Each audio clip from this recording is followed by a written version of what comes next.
Hey, what's up, Skelemystyk? Welcome back to part 3 of the 69 plot indoor couch potato garden that you can treat with a single spell on the ground.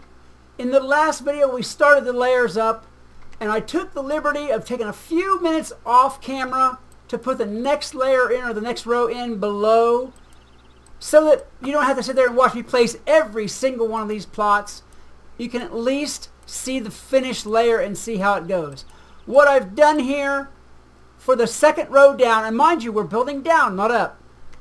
For the second row down, I placed my plots right in between and a little bit forward of the top row. And the reason that I'm doing this is what I was telling you about in the last video about you can't have the center of one plot directly underneath the center of any other plot.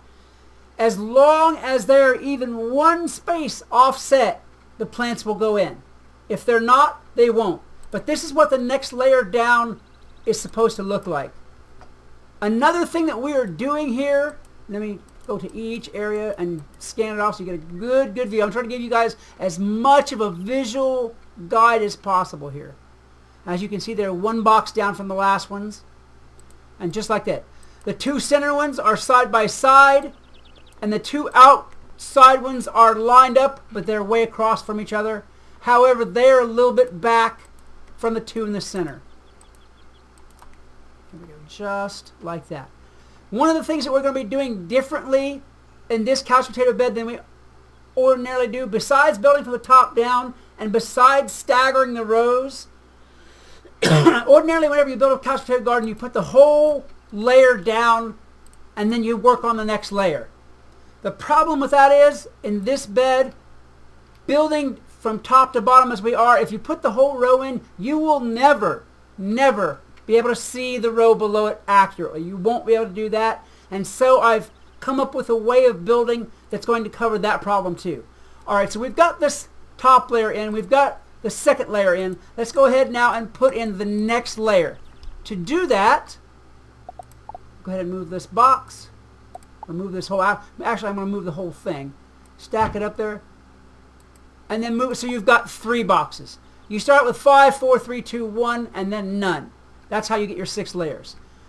Now, the next layer down is going to go in the same area as the top layer did, as the top 3 that you see there. However, I think I got a good angle on that. You can see, while it is, let me move off of it too, that would probably help. While it is in line with the top layer or row, while it's in line with it this way, front to back, it is not in line with it in this direction.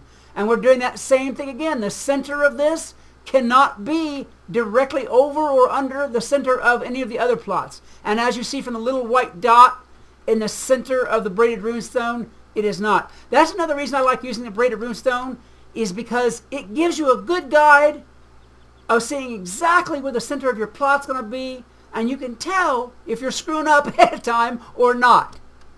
Alright, so I've got it just like that, and I'm in line in this direction, so we're going to go ahead and place our plot down. It says plop our plot, but it didn't sound very good. Place our plot down.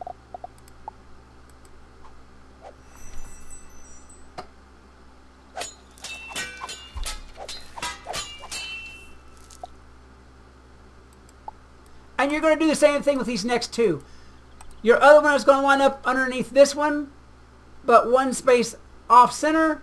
Your third one is going to end up underneath, whoa, went too fast. Your other one is going to end up underneath this plot in the same line, but one space off center. And instead of watching me place all these plots, I'll go ahead and place them off camera, and then I'll come back when I have the row in for you to see. I'll be right back. Alright, the next layer is in, and it looks like this. As you see, it lines up front to back with the top layer perfectly evenly, but if you look at it from the side, it is just one single space off center pulled back from that top layer. Again, with this, it's very important. You need to make sure no center of any plot is directly in line with any center of any other plot, especially once you've got a lot of this bed built, because guys, It sucks to rip one of these all the way out and put it back in. And you almost have to rip it all the way out if your mistake is far enough inside your bed. Alright, just like that. Same thing with this one. It's one space off center, back that direction, back to my left. Whereas it is in line in this direction. All three is that way.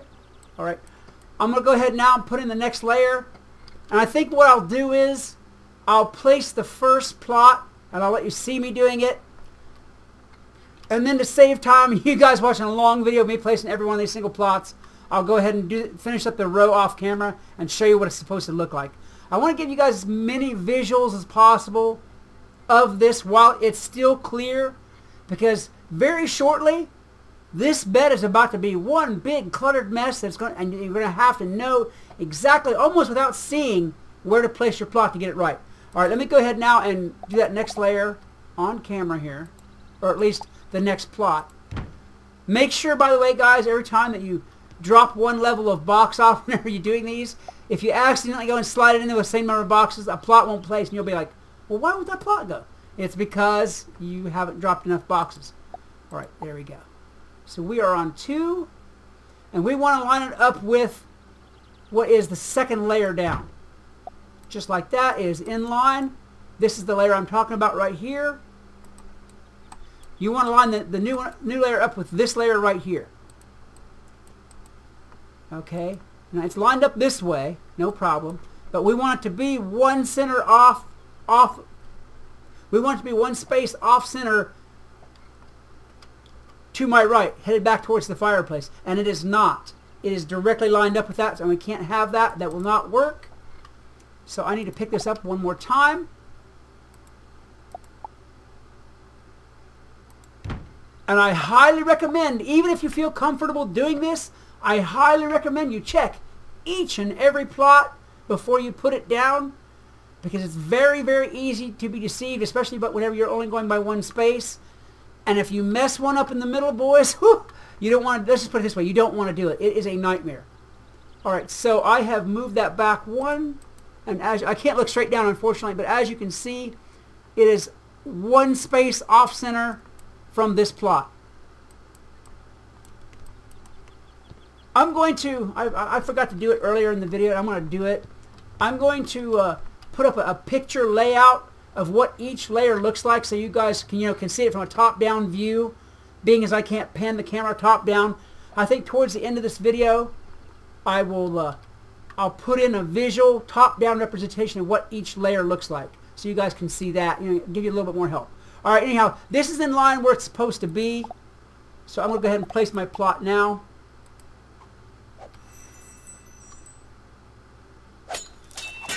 The reason that I am building all one row from top to bottom is, instead of building all the way across the layers, for one thing I was saying earlier, yes, it's very hard to see.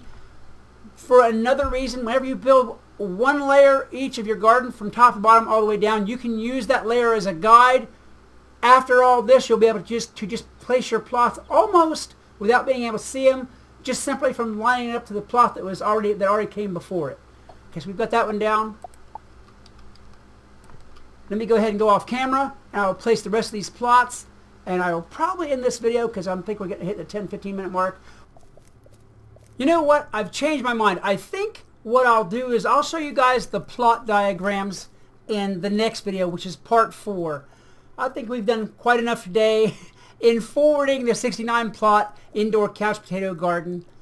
And now it's about time to quit. Alright guys, if you enjoyed this video, please hit that like button, a good hard smash, as well as subscribe, share, and yell my name to the heavens, because I would love to see more of you around here.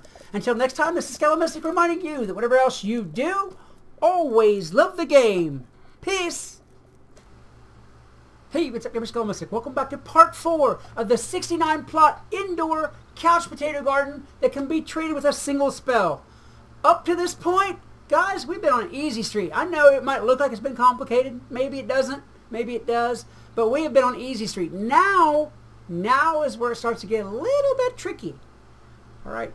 This is the 5th row down, where by now you should have one vegetable crate under your braided runestone.